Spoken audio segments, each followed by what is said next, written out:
Hello ladies and gentlemen, if you want to learn how to drive semi-truck, contact RLJ CDL Services. We are near the border of Minnesota and Wisconsin, so either state, give us a call and we'll get you trained in. We also have a lakefront view, beautiful facility. It's a great place to learn how to drive truck. So when I'm getting in the truck, I want to make sure that my stairs are clean, free from debris, no holes, no grease, no ice. All right, when I get in, I want to have 3 points of contact. My foot here, my hand up here, my hand over here. Okay, make your way into the truck, get in.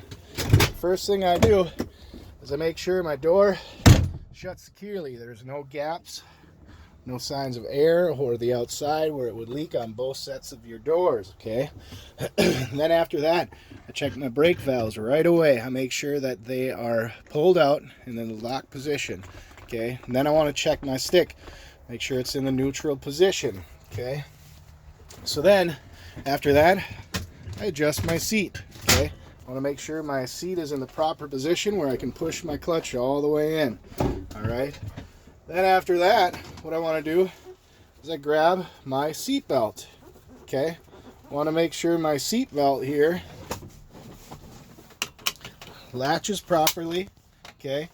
You want to give it a tug, make sure it's securely mounted on this side, adjusted in my height, and then securely mounted down here as well. All 3 locations, okay?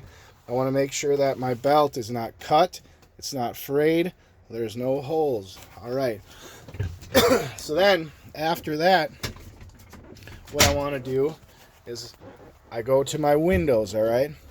I want to make sure that my windows can roll up and roll down, okay? They're in the lock position. I want to make sure that all of my windows aren't cracked, chipped, and the seal around my windows are all tight. I don't see any signs of leaking, and and no illegal stickers on the windshield. After that, what I want to do is check my mirrors. All of my mirrors, they're clean. There's no cracks, no chips. They're securely mounted, and they're all adjusted to me. I like the way they look. All right, after that, what I want to do is I check out my dashboard, make sure my dashboard is clean from debris, nothing that's going to fly out. I look at my cubbies up top, it's free from debris, nothing's going to fly out and hit me in the face while I'm driving. All right, I want to make sure that my visors are securely mounted. They're not going to hit me in the face when I'm driving as well. So then what I do is I make my way down to the floor. Okay, my floor is clean from debris. There's nothing in the way that's going to cause an impediment when I'm driving. So then after that, what I want to do is I want to look at my fire extinguisher. Okay, my fire extinguisher, needle's in the green, which is good. It means that my fire extinguisher is fully charged. Okay, it's securely mounted, it's up to date, proper size, and the pin is in the lock position. All right, after I say it's securely mounted, what I want to do is I go over to my triangles right there. What you want to say is I have 3 triangles. They all have DOT reflective tape, and they're all in proper working order.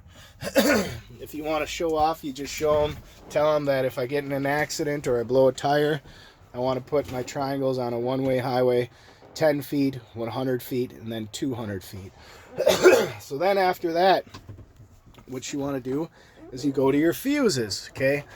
My fuses, it's in a secure location. None of them are bent or cracked, and I have enough fuses to get the job done. All right, and it's in a secure location. Then I go to my city horn. My city horn is securely mounted. It's not cracked, and I can hear the horn. Okay, my emergency horn, okay, or my air horn. The wire is securely mounted on both ends. It's not cut or frayed. So that is my 5 emergency devices: fire extinguisher, triangles, fuses, my city horn, and my emergency or air horn. Then I go back down to my fire extinguisher. From there I go down to the floor again. That brings me to my stick. My rubber membrane here, It's securely mounted. It's not cut. There's no holes for anything to fall down there. My stick is securely mounted. It's not bent. It's in the neutral position. My high and low gear switch works properly. And then I go back down to the floor, and that brings me to my pedals. My pedals, okay? They're free from debris like grease, you know, stuff like that. No more than 2 inches of play. There's no debris behind them. They're not bent. There's no cracks, and they are mounted securely. After that, that brings me to my key. My key is securely mounted. It's not bent. There's no debris hanging from it where I could catch my foot when I'm trying to shift gears. So after that, what I want to do is do a safe start. So I check my brake valves, make sure I'm in the neutral position, and then what I want to do is push the clutch in, foot over the brake, and then I want to turn the key, and then I'm looking at my gauges, okay? All of my indicating lights turned on and they turned off. My ABS indicating light turned on and turned off right away. All of my needles are rising and falling, indicating that they're working properly. Okay, so my oil typically operating level is from 50 to 60 psi. The needle is secure, and there is no warning light, indicating light. My water temperature, my coolant temperature. Okay, so typically it operates from 150 to 200 degrees. The needle is securely mounted, free from debris. It's clean, I can read it, and there's no warning lights. My RPMs, when I give it throttle, my RPMs raised properly. The needle is clean, securely mounted, and typically when you shift gears, you want to be from 15 to 1,000 RPMs. 1,500 to 1,000 RPMs. My miles per hour, I'll check that when I do my service brake test. My fuel, okay, so my fuel gauge is working properly. The needle is securely mounted. It's clean from debris. It's clean, I can read it. And also I don't have a low fuel warning light. My primary and secondary air tanks, there's my primary, there's my secondary.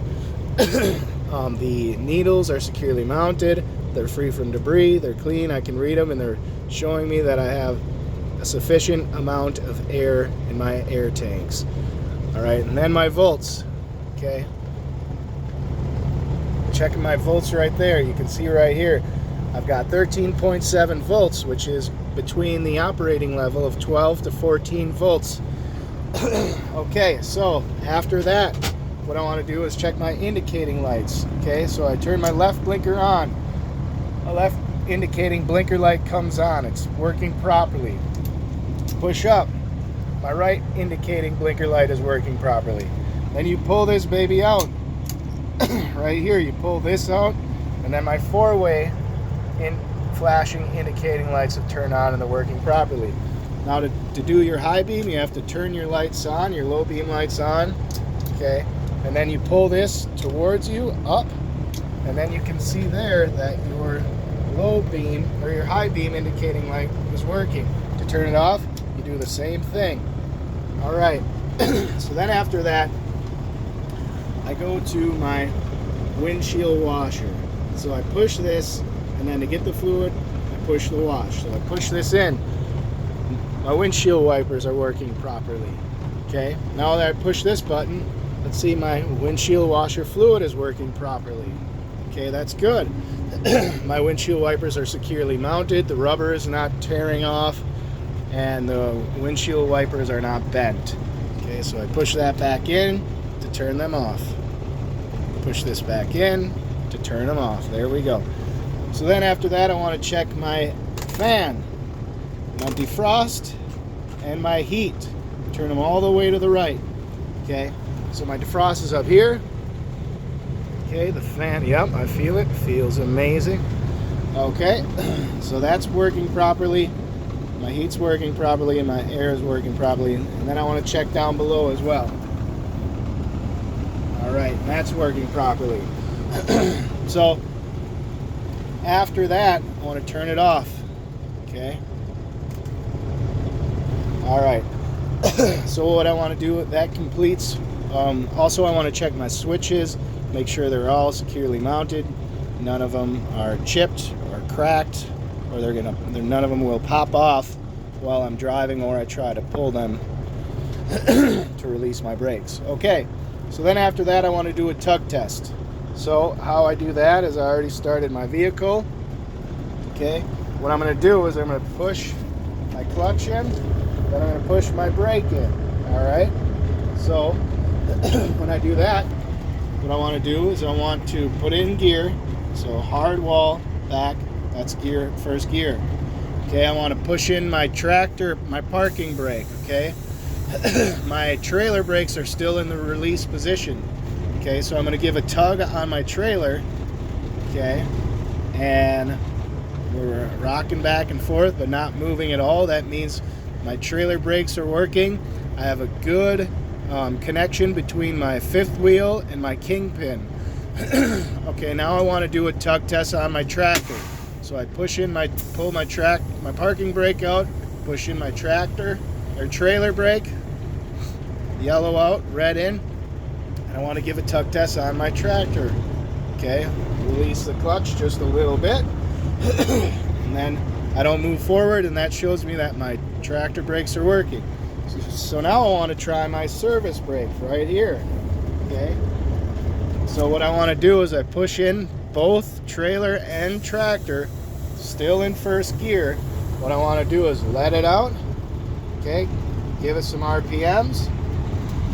Okay, 5 miles an hour, showing me my mile per hour gauge is working. I push the clutch in, and then my brake.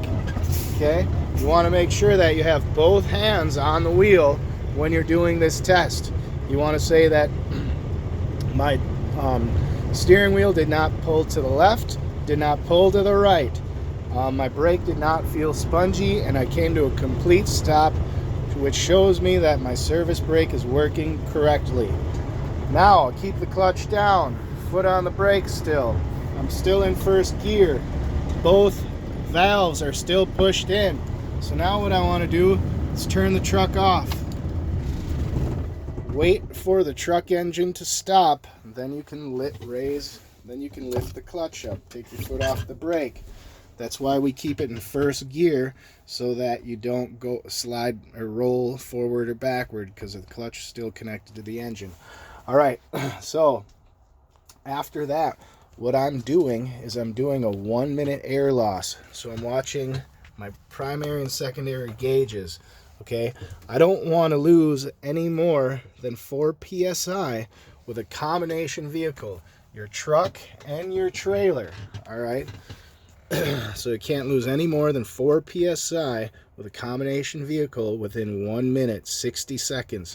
So you get your watch out, you get your cell phone out, you time it for 1 minute.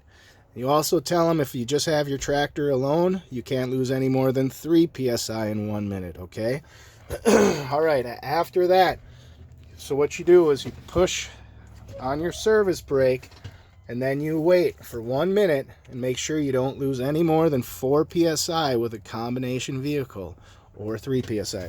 60 seconds goes by. Hold firm on the brake. Just wait. You want to have your window down because you want to be listening for air. Make sure you don't hear any air leaking. All right, 1 minute has gone by and I haven't lost any air. My brake system is working properly. I'm not seeing any signs of leaking. So then after that, I'm going to do my stomp test. I'm going to turn the key into the on position. All right, my ABS light came on. My indicating lights turned on. Those are all working properly. So after that, what I want to do is my stomp test. So what you want to do during your stomp test is you want your air alarm to go off and your low air alarm, more indicating light, to turn on between 60 and 80 psi. So now you stop the brake. You're watching your needles go down. Okay. Okay, hold on. All right, now you can see that my low air my low air indicating light turned on between 60 and 80 psi. So that's showing me that they're working, and I hear the alarm. Okay, so now I'm going to keep stomping. I want these babies to pop out between 20 and 40 psi. So what I do is, rather than watching the air, I watch these babies. You don't want to touch them during the test. You want to make sure both of them pop out. So I just keep my eye on those babies. You're going to want about a finger gap away from the dash. Okay, so I'm stomping the brake.